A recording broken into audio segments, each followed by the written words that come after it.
नमस्कार. हितगुजमध्ये आपले मनापासून स्वागत आहे. आज आपण the power of your subconscious mind म्हणजेच आपल्या अंतर्मनाची शक्ती या डॉक्टर जोसेफ मर्फी यांच्या पुस्तकातील वस्तुनिष्ठ व व्यक्तिनिष्ठ मन या संकल्पना यांची स्पष्टता काय आहे, तसेच आपल्या अंतर्मनाला दिलेल्या स्वयंसूचनेची विलक्षण ताकद काय आहे याविषयी आज आपण माहिती जाणून घेणार आहोत. वस्तुनिष्ठ व व्यक्तिनिष्ठ मन या संकल्पनांची स्पष्टता जाणून घेऊया. बाह्यमनाचा संबंध नेहमीच वास्तविक जगाशी येतो, त्यामुळे त्याला वस्तुस्थितीची जाणीव असते. आपल्याला लाभलेल्या पंच ज्ञानेंद्रिये म्हणजे नाक, कान, डोळे, जीभ, त्वचा मार्फत तो या जगाचं निरीक्षण करत असतो. याच्या मार्फत तो सभोवतालच्या बऱ्याच गोष्टींविषयी माहिती व ज्ञान गोळा करत असतो. विविध अनुभव व अभ्यासाच्या माध्यमातून तो ज्ञान गोळा करत असतो. या आधीच आपण पाहिलं की बाह्य मनाचं महत्त्वाचं कार्य म्हणजे तर्क करणं. या सर्व गोष्टींमुळेच बाह्य मनाला आपण अनेकदा वस्तुनिष्ठ किंवा तर्कनिष्ठ असं संबोधतो. समजा एका ग्रँड कॅनलला दरवर्षी भेट देणाऱ्या हजारो लाखो पर्यटकांपैकी तुम्ही एक आहात. ते स्थळ पाहून तुम्ही असा निष्कर्ष काढला की हे स्थान म्हणजे जगातील अद्भुत नैसर्गिक आश्चर्यांपैकी एक आहे. तुमच्या या निष्कर्षाला आधार असतो तुमच्या निरीक्षणाचा, त्याची अथांग खोली, पहाडांनी बनलेले संकीर्ण आकार, वेगळ्या वेगळ्या भूमितीय पातळ्यांवर रंगांनी केलेली उधळण. या सर्व गोष्टींचं निरीक्षण करून तुम्ही वरील निष्कर्ष काढलेला असतो. हे आहे बाह्य मनाचं कार्य. अंतर्मनाला सभोवतालच्या परिस्थितीची सहसा जाणीव नसते, अर्थात भौतिक अर्थानं नाही म्हणता येणार. अंतर्मन हे तुमच्या भावनांच्या, विचारांच्या, स्मृतींच्या भंडाऱ्याच्या सहाय्यानं अंतर्स्फूर्तीनं सगळ्या घटनांचा, विचारांचा अर्थ लावतं. जेव्हा आपली पंच ज्ञानेंद्रिये, कर्मेंद्रिये कार्य करत नसतात, तेव्हा तुमचं अंतर्मन हे त्याच्या उच्च स्तरावर कार्यरत असतं. दुसऱ्या शब्दात सांगायचं झालं तर जेव्हा बाह्यमन कार्य करत नसतं किंवा ते निद्रावस्थेत असतं, तेव्हा तुमची प्रज्ञा, बुद्धी जागृत स्वरूपात प्रकट होते. व्यक्तिनिष्ठ मनाला तुमच्या पंच ज्ञानेंद्रियांची किंवा कर्मेंद्रियांची आवश्यकता नसते. ते तुमच्या डोळ्यांशिवाय हे जग पाहू शकतं. त्याच्याजवळ अंतींद्रिय क्षमता आहे, त्यामुळे सभोवताला घडणाऱ्या घटना ते पाहू शकतं, ऐकू शकतं. अंतर्मन हे आपलं शरीर सोडून दूर देशाची यात्रा करू शकतं आणि तिथून येताना ते सोबत तिथली अगदी तंतोतंत व खरी माहिती आणू शकतं. अंतर्मनाच्या सहाय्याने तुम्ही इतरांच्या मनातील विचार जाणून घेऊ शकता, बंद पाकिटातील मजकूर वाचू शकता, तसेच संगणकाचा वापर न करताही तुम्ही त्यातील माहिती आत्मसात करू शकता. प्रार्थनेची खरी कला आपल्याला तेव्हा जमजेल जेव्हा आपलं बाह्यमन किंवा वस्तुनिष्ठ आणि अंतर्मन किंवा व्यक्तिनिष्ठ मनाच्या क्रिया प्रतिक्रिया जाणून घेऊ शकेल. आता आपण जाणून घेऊया बाह्य मनाप्रमाणे आपलं अंतर्मन तर्क लावण्यात का रममाण होत नाही. बाह्य मनाकडून विचारांच्या माध्यमातून मिळालेली खरी माहिती आहे की चुकीची हे पडताळून पाहण्याची क्षमता अंतर्मनाकडे नाही. त्यामुळे मिळालेल्या माहितीला विरोध करण्याचा प्रश्नच निर्माण होत नाही.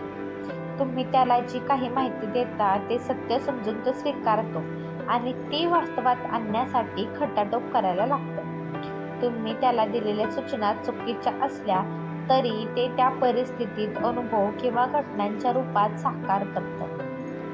अंतर्मन हे सवयींचं आधारस्थान असल्यामुळे त्याच्यापर्यंत पोहोचणाऱ्या विचारांना योग्य दिशा देणं फार महत्त्वाचं आहे. तुमच्या बाबतीत घडणाऱ्या घटना म्हणजे एखाद्या गोष्टींवर विश्वास ठेवून अंतर्मनात उमटवलेल्या क्रियांच्या त्या प्रतिक्रिया असतात. म्हणून जर तुम्ही अंतर्मनाकडे अयोग्य विचार, चुकीच्या संकल्पना, विकृती, अर्थाचा अंत करणाऱ्या कल्पना, विचार पाठवत असाल तर त्या तातडीनं थांबवणं गरजेचं आहे. कारण या क्रियांचीच प्रतिक्रिया अंतर्मनातून उमटत असते. यशस्वी होण्यासाठी व समृद्ध जीवन जगण्यासाठी तुम्हाला जाणीवपूर्वक सकारात्मक विचार करण्याचा मार्ग अवलंबला पाहिजे. बाह्य मनाला ज्या प्रकारे विचार करण्याची सवय जडलेली आहे त्या विचारांचा अंतर्मनावर खोलवर परिणाम होतो. जर तुम्हाला सर्जनात्मक, सुसंस्कृत आणि विकसनशील विचार करण्याची सवय असेल तर अंतर्मन त्याच प्रकारची परिस्थिती तुमच्या सभोवताली निर्माण करून प्रतिसाद देईल. तुम्ही कधी भय, ताण, नकारात्मक विचारांच्या आहारी गेल्याचा अनुभव घेतला आहे? तसं झालं असेल तर त्यावर उपाय म्हणून तुम्ही आजपासून तुमच्या अंतर्मनाची ताकद ओळखून त्याला स्वतंत्र, आनंद व ताणविरहित जीवन जगत असलेल्या सूचना सकारात्मक विचारांच्या माध्यमातून द्यायला सुरुवात करा. दैवी गुणांशी एकरूप झालेलं तुमचं अंतर्मन आजपासून त्याला पूरक अशी परिस्थिती तुमच्या आजूबाजूला निर्माण करेल व तुम्हाला समृद्ध जीवन जगण्याची अनुभूती प्रदान करेल. आता आपण जाणून घेऊया स्वयंसूचनेची विलक्षण ताकद काय आहे. आपल्या शरीरात बाह्य मन हे द्वारपालच कार्य करतं हे आतापर्यंत झालेल्या चर्चांवरून तुमच्या लक्षात आलं असेल. आता सर्वात महत्त्वाचं कार्य म्हणजे अंतर्मनाचं चुकीच्या विचारांपासून संरक्षण करणं. त्याच्यावर चुकीच्या विचारांचे संस्कार घडू नयेत म्हणून काळजी घेणं. चुकीच्या सूचनेपासून त्याला दूर ठेवणं, कारण आपलं अंतर्मन हे सूचनांच्या बाबतीत अत्यंत संवेदनशील आहे. तुम्हाला कळून चुकलं आहे की अंतर्मन तुलना किंवा विरोध करू शकत नाही, तसेच तर्क करून स्वतःच काही गोष्टींचा विचारही करत नाही. हे सर्व काम बाह्य मनाचं आहे. अंतर्मन फक्त बाह्य मनाने दिलेल्या सूचना प्रतिक्रिया करतं. विविध कृतींपैकी एका कृतीची निवड करणं त्याला जमत नाही. त्याला बाह्य मनाद्वारे जे दिलं जातं तेवढं फक्त ते स्वीकारतं. सूचनेत प्रचंड ताकद असते. कल्पना करा की तुम्ही इकडून तिकडे डोलणाऱ्या जहाजावर प्रवास करत आहात. एखाद्या घाबरट दिसणाऱ्या सहप्रवाशाकडे जा आणि त्याला म्हणा, अरे च्या, तुम्हाला बरं वाटत नाही असं दिसतंय.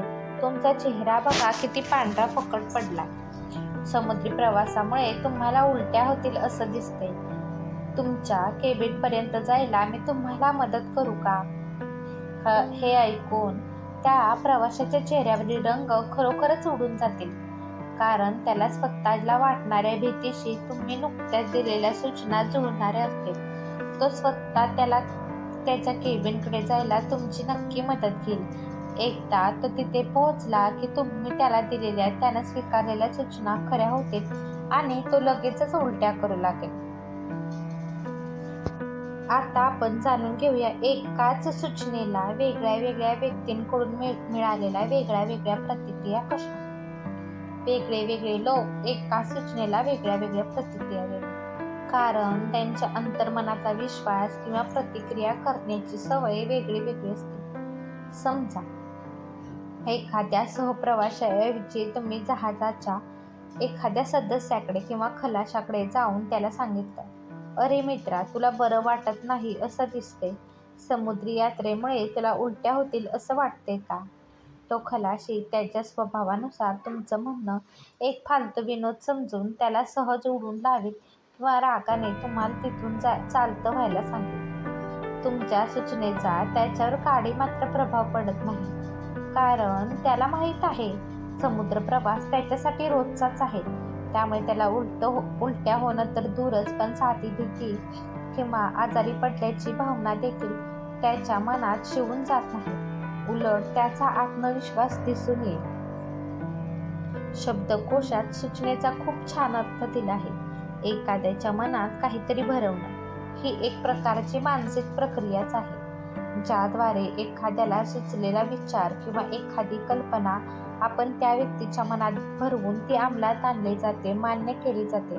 मात्र लक्षात घ्या, बाह्य मनाच्या इच्छेविरुद्ध कोणतीही सूचना अंतर्मनावर छाप पाडू शकत नाही. तुमच्या बाह्य मनाला मिळालेल्या सूचना अस्वीकार करण्याची ताकद त्याच्याकडे असते. आपण सगळ्याच आपल्या मनात कुठल्या ना कुठल्या गोष्टीचे खास असे भय असते. काही गोष्टींवर विश्वास असतो. या आंतरिक धारणा आपल्या जीवनावर राज्य करतात. तसं पाहिलं तर सूचनेत स्वतःचं असं काही सामर्थ्य नसतं. ती सूचना मानसिक स्तरावर स्वीकारल्यामुळे त्यात सामर्थ्य निर्माण होतं. त्या सूचनेला मान्यता दिल्या क्षणी आपल्या अंतर्मनाद्वारे तिचा स्वीकार केला जातो व आपलं अंतर्मन कार्य करायला सुरुवात करतं. हा व्हिडिओ तुम्हाला आवडला असेल तर व्हिडिओला लाईक करा, शेअर करा आणि चॅनलला सबस्क्राईब करा. भेटूयात पुन्हा अशाच एका छानशा आणि महत्त्वपूर्ण व्हिडिओसोबत. तोपर्यंत स्वतःची काळजी घ्या आणि